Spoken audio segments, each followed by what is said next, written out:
Bonjour à tous, bienvenue dans ce nouvel épisode de Dégosum où nous allons parler du fait de s'exprimer. Exprime-toi, parle-moi.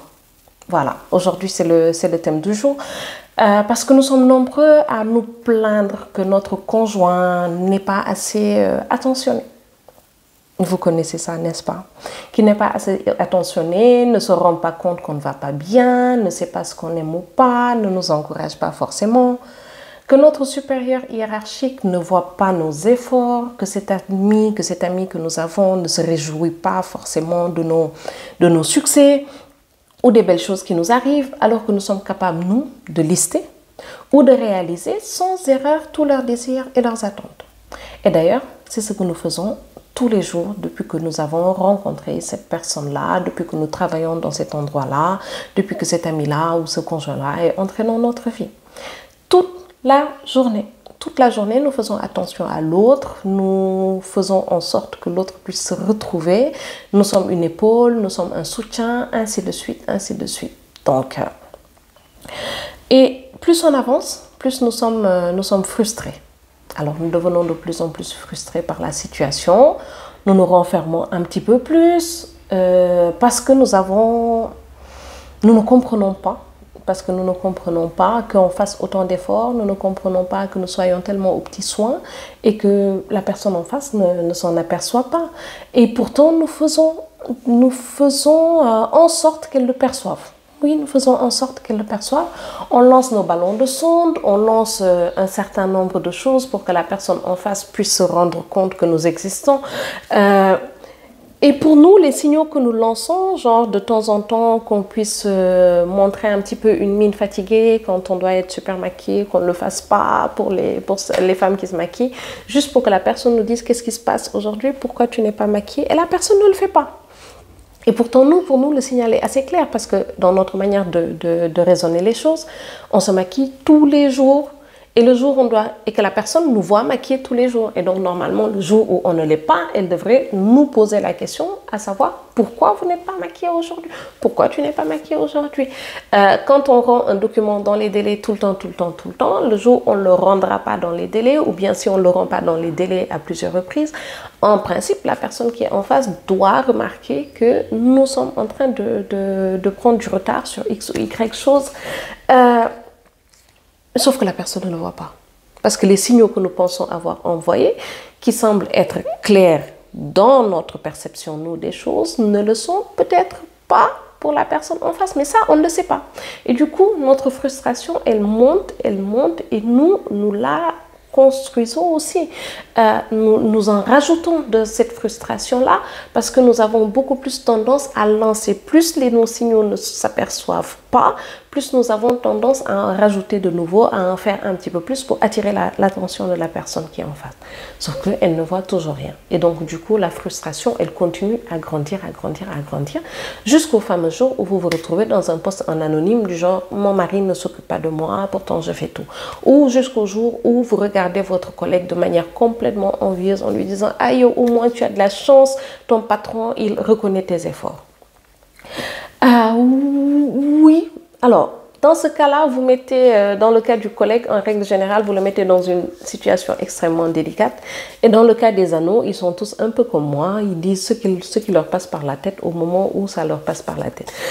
Ces tierces personnes, en fait, à qui vous dites cela, elles vous regarde avec des yeux en règle générale. Votre collègue, il est complètement dans l'embarras. Il va essayer de bafouiller un ou deux trucs, de se gratter la tête ou de ce machin, en disant « ah, machin, etc. » Ça, c'est s'il aime votre patron. S'il n'aime pas trop votre patron, le langage va être vite très fleuri. Alors qu'en réalité, vous n'aviez pas de souci particulier. C'est juste que vous aviez un problème d'attention. Et bon, ceci n'est pas le propos, cela étant dit. Certains peuvent être complètement lapidaires. Voilà, ça, typiquement, ce sont les anneaux ce sont les commentateurs comme moi dans les réseaux sociaux. Eux, ils sont comme moi.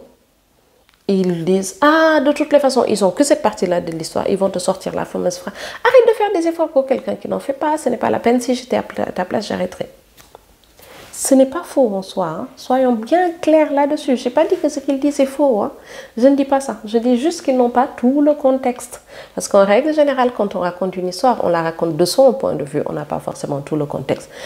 Ne venez pas justifier par ce que je viens de dire le fait que oui, quand une femme vient se plaindre que son mari a tapé ou quelque chose comme ça, on n'a pas tout le contexte. Ce n'est pas pareil. On reste dans le cadre. D'accord? Et donc, moi-même, je reviens dans le cadre. Toi comme moi, après avoir entendu tout ça, ne fais pas d'effort pour quelqu'un qui ne les reconnaît pas. De toutes les façons, ils sont tous pareils, et nanani, et nanana. Toi comme moi, ce que nous avons tendance à faire, c'est d'arrêter. D'arrêter de faire des efforts du jour au lendemain parce qu'on aura écouté tous les avis qui passent, etc. Et on va arrêter de faire ces efforts-là. Et en arrêtant de faire ces efforts-là, c'est encore vrai qu'il faut arrêter. Il faut arrêter de faire des efforts pour quelqu'un qui ne les reconnaît pas. Mais par contre, ça ne va pas régler notre problème, ça va nous mettre dans une spirale infernale. C'est ça le souci. C'est que si la personne ne sait pas pourquoi tu es dans tel état, ne se rend pas compte, déjà si elle ne se rend pas du tout compte que tu es dans cet état-là, ensuite qu'elle ne sait pas du tout pourquoi tu es dans cet état-là, ma vieille, tu te retrouves un petit peu toute seule dans ton affaire. Et du coup, ton problème n'est pas réglé, tu as arrêté de faire des efforts, tu n'en es pas plus heureuse. Alors que l'idée à la base, c'est quoi? C'est de faire en sorte quand même d'être un petit peu plus épanouie et de trouver une solution à la problématique que tu vis. Tu vas bouder, tu vas rester dans ton coin, il ne le perçoit pas, ne l'intègre pas et tu t'enfonces. Voilà, c'est exactement, tu t'enfonces. En restant dans ton coin, tu t'enfonces. Plein d'entre vous, là, à ce moment-là, vous reconnaissez ce que je suis en train de décrire. Vous le reconnaissez parfaitement parce que ce sont des choses qui nous sont arrivées plutôt d'une manière ou d'une autre, à une échelle ou à une autre, en principe. Et c'est là où je veux vous dire ce que je pense par rapport à toute cette situation-là. Avez-vous pensé tout simplement à vous arrêter et à lui parler? À parler à cette personne-là? Certains d'entre vous me diront, oui, je l'ai fait plusieurs fois, etc. C'était tout. Parce que si vous l'avez fait, comme moi, par exemple, qui suis, on va dire, impulsive, si vous l'avez fait de cette manière-là, en mettant la personne que vous avez en face au banc des accusés, je suis certaine que vous n'avez pas obtenu de résultat. Au contraire, ça a envenimé la situation. Si vous l'avez fait en mode plainte, je suis quasi certaine aussi que vous avez envenimé la situation. N'est-ce pas? Par contre, ce qui pourrait être intéressant d'essayer si vous ne l'avez pas encore fait, c'est de venir voir la personne, de se poser en face d'elle et de pouvoir lui dire « Je ne me sens pas bien par rapport à telle situation. J'ai l'impression que tu ne reconnais pas les efforts que je suis en train de faire pour ça, pour ça, pour ça. J'aimerais que mes efforts puissent être reconnus. J'aimerais que tu puisses me remarquer parce que j'ai l'impression d'être transparente. » Et en utilisant cette démarche-là, vous n'êtes pas dans une position accusatrice, vous n'êtes pas non plus dans une position de plaignante, vous n'êtes pas en train de quémander de l'attention, pas du tout.